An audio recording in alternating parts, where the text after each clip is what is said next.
Good morning. Myself, Captain Dr. H.V. Jayaprakash, Professor, Department of Chemistry, Sri Siddhartha Institute of Technology, Tumukuru.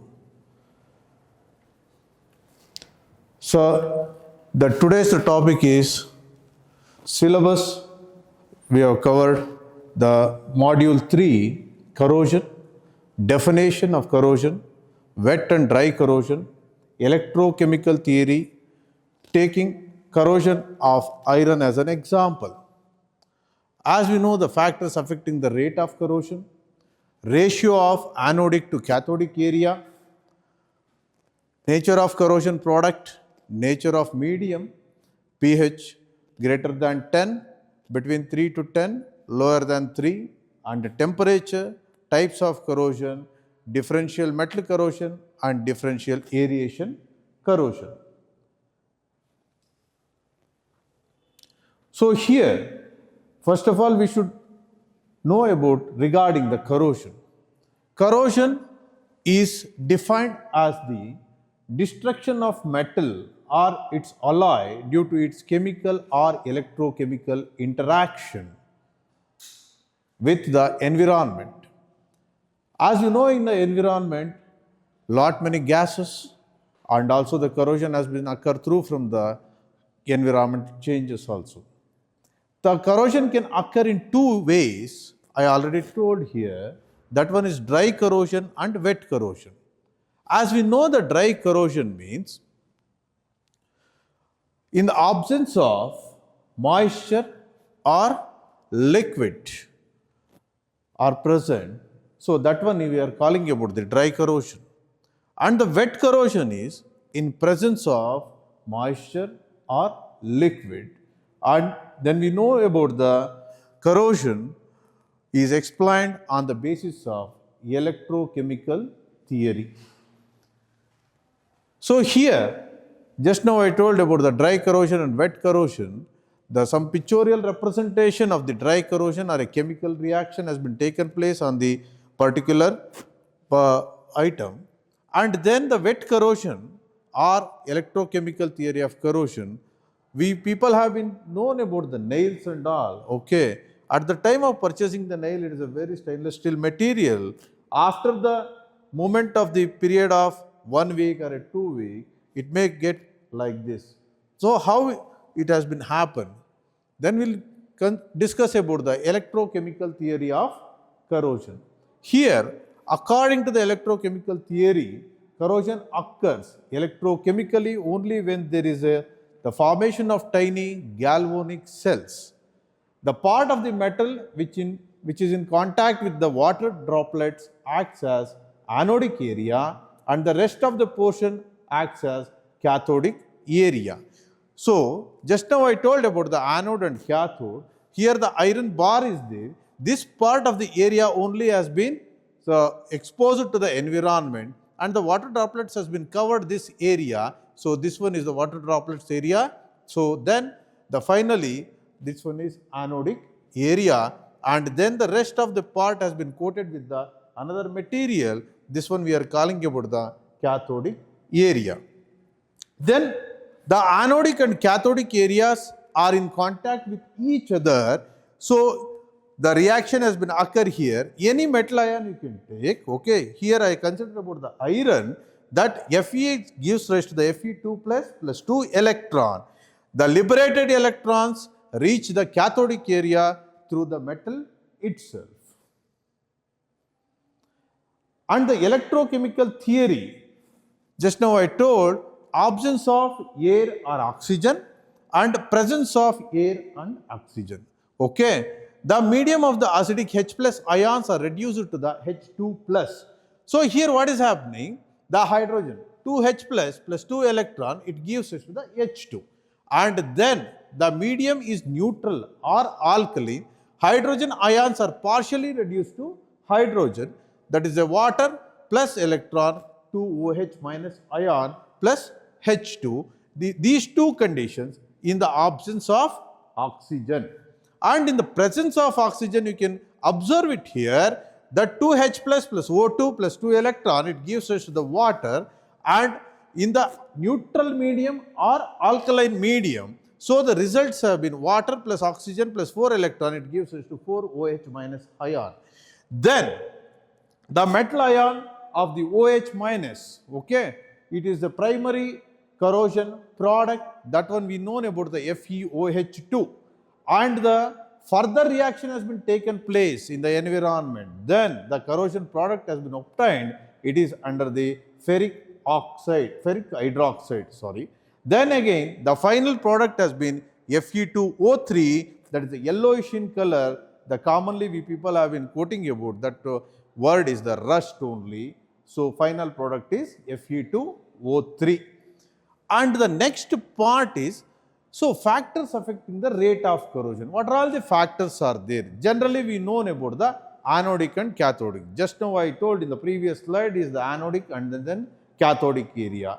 Then again the nature of corrosion product is very important. In the nature, okay, so due to the humidity, due to the pH and due to the impurities of the gases are present in that environment, okay. Then again the medium, that is the pH medium, it may be the greater than 10 and between 3 to 10 and lower than 3, that one is also regarding about the pH value, and then the temperature.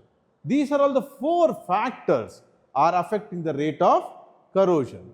So first factor we can discuss now, ratio of anodic and cathodic area. In the ratio of anodic and cathodic area, this factor is also named as relative anodic and cathodic areas. So you can assume the case study I have taken here, the coating peeled off, this one is the model of the piece of iron, so coated with the tin. Okay. Here the iron behaves as anode and tin behaves as the cathode. The concept is clear. The iron behaves as anode and tin behaves as cathode. When coating peels off, the small amount of the iron is exposed to the atmosphere in presence of the large amount of tin. Thus, small anodic area and large cathodic area is formed, hence the demand for electrons will be more from cathodic area and severe corrosion takes place in this part. So that's what in the first case ratio of anodic and cathodic area, this is a very good example. Okay. Then we'll move on to the second case study. So here under the second case study, here also I took iron, but instead of in the last slide what we have taken, so here the tin we have taken, instead of tin here the zinc I have taken. So you can observe it here, the iron behaves as cathode, but there the iron behaves as the anode, okay. Then again zinc behaves as anode here. When coating peels off, the small amount of the iron is exposed to the atmosphere in presence of the large amount of zinc is present.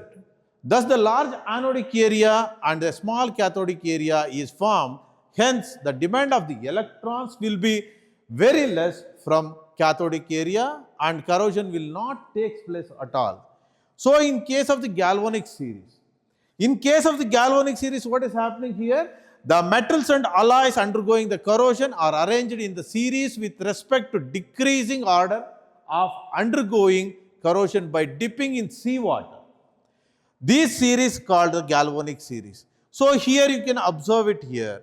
The magnesium is there, magnesium alloy is there, zinc is there, aluminum is there, aluminum alloy, steel, then cast iron, stainless steel, then it move on to the brass, copper, bronze, silver, titanium, gold and platinum. So why I have given these are all the example, when the exposed part of the area only get corroded, when the coating part of the area is not corroded, okay. When the corroded area we can call about the anode, then the exposed part of the area we can call about the cathode. That is my intention to explain here, okay. Then again the next part, the second step, nature of corrosion product. So in the nature you people have been known, n number of the acid gases are there, okay, and also with the moisture, okay. But here the corrosion product is a stoichiometric, non-porous, adherent, stable and low conductivity. And insoluble and non-volatile, it acts as a barrier between the metal and environment. So this word is there, no, environment is a very richest word in the corrosion field, okay, that too for in the electrochemistry field. So contact between the metal and the environment is cut off, hence the rate of corrosion decreases. So example, you can observe the aluminum, chromium and titanium and etc. The oxide layer has been formed on the surface of the metal. Then adherent, non-porous and stoichiometric than the metal involved in formation of oxide layer.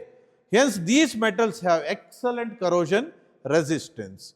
On the other hand, if the corrosion product is non-stoichiometric or non-adherent and porous soluble, highly conductive and volatile, because the organic compounds also present, that is, the organic compounds are volatile in liquid. The corrosion product fails to protect the metal undergoes the corrosion. Example is iron is not protected by the rust. Then nature of medium. I told in the previous slide, the pH is also one of the main factor. The rate of corrosion increases with decrease in pH. We know about the pH scale. For 0 to 7 is the acid, 7 is the neutral, 7 to 14 is the base. Okay?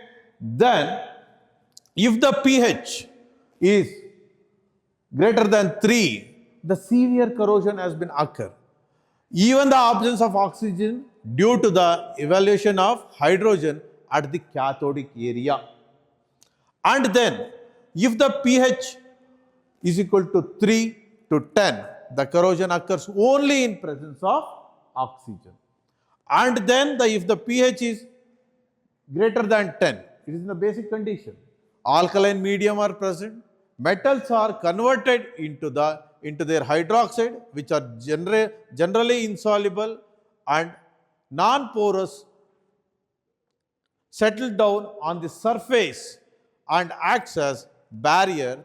Hence, the rate of corrosion decreases. Then the last one is the temperature.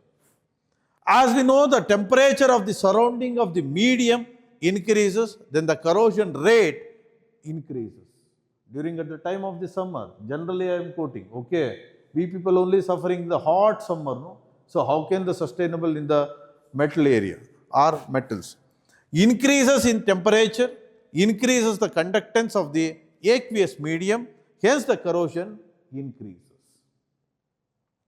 Then we move on to the next slide, types of corrosion. So here the two types of the corrosion is there. One is differential metal corrosion, another one is differential aeration corrosion. Okay. So differential metal corrosion, what is this? Because the two different metals you can take and then check the corrosion, rate of corrosion. That is the one parameter. And then differential aeration corrosion. Aeration means is common environment in the atmosphere. Okay, oxygen is also there, gases is also there. What is this? We'll discuss in the future. Okay, so this slide is related to the differential metal corrosion. When two different metals are in contact, so sorry, the PPT has been some change. Zinc and iron I took in. Okay, so here the zinc and iron I took, and with each other, then the metal having less electrode potential acts as anode and undergoes corrosion, whereas the metal having high electrode potential will act as the cathode and remain unaffected. It means the very less potential value is there, that one is acts as the anode, and very high potential value, that is acts as the cathode.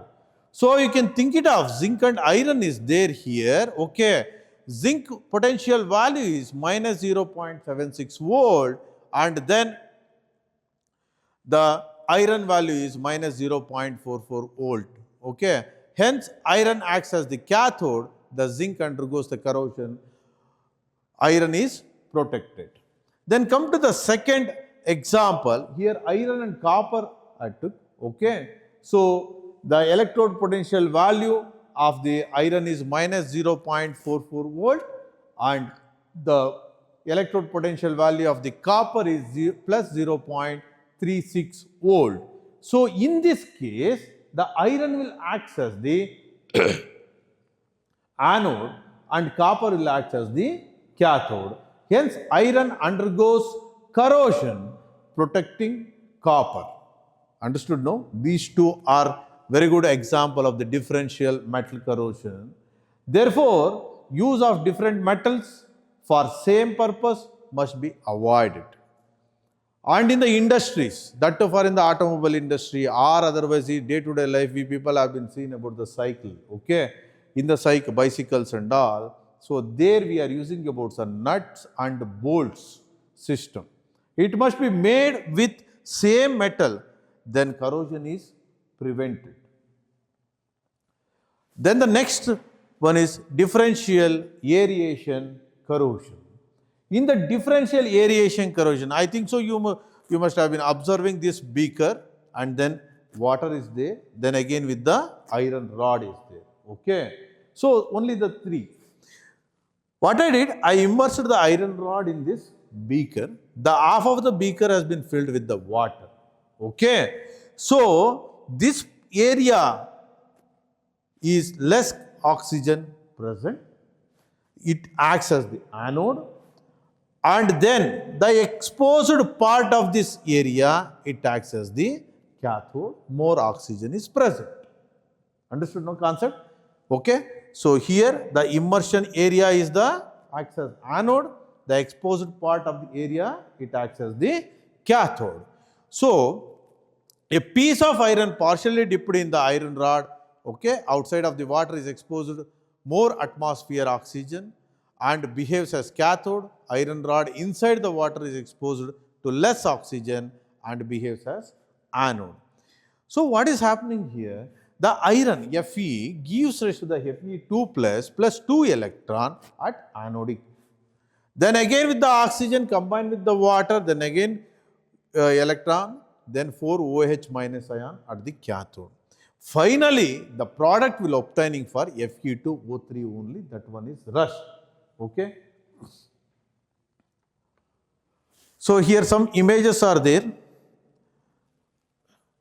for pitting and waterline corrosion. This area generally we people have been observing in nearby our in the gate and all, okay, iron gate is there, no, after the 2 year or after the 10th year, so this type of the pitting has been occurred. Then again this one is marine engineering people are observing this bottom surface of the boat area, okay.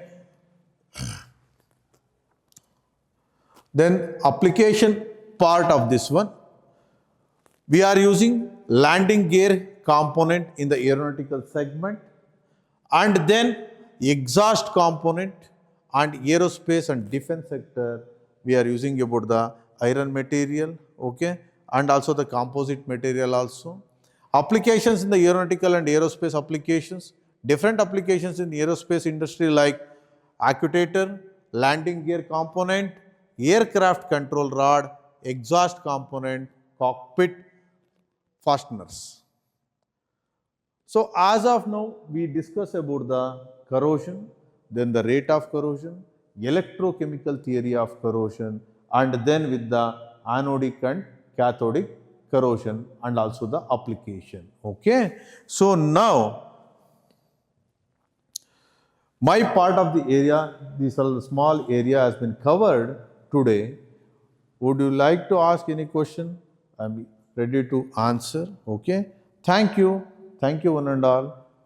As per the more than the 30 minutes of my lecture, I think so, my aim and object is protecting for metal areas, and also we should please protect the environment, okay. As we know about the per year of the GDP in the corrosion, that too for in the pipelines and petrochemical industry, then again with the marine industries, okay. So yeah, millions, trillions together we people have been expensing to protect the corrosion. Okay, galvanization is very important thing. So, would you like to ask any question? Please post it. Thank you one and all.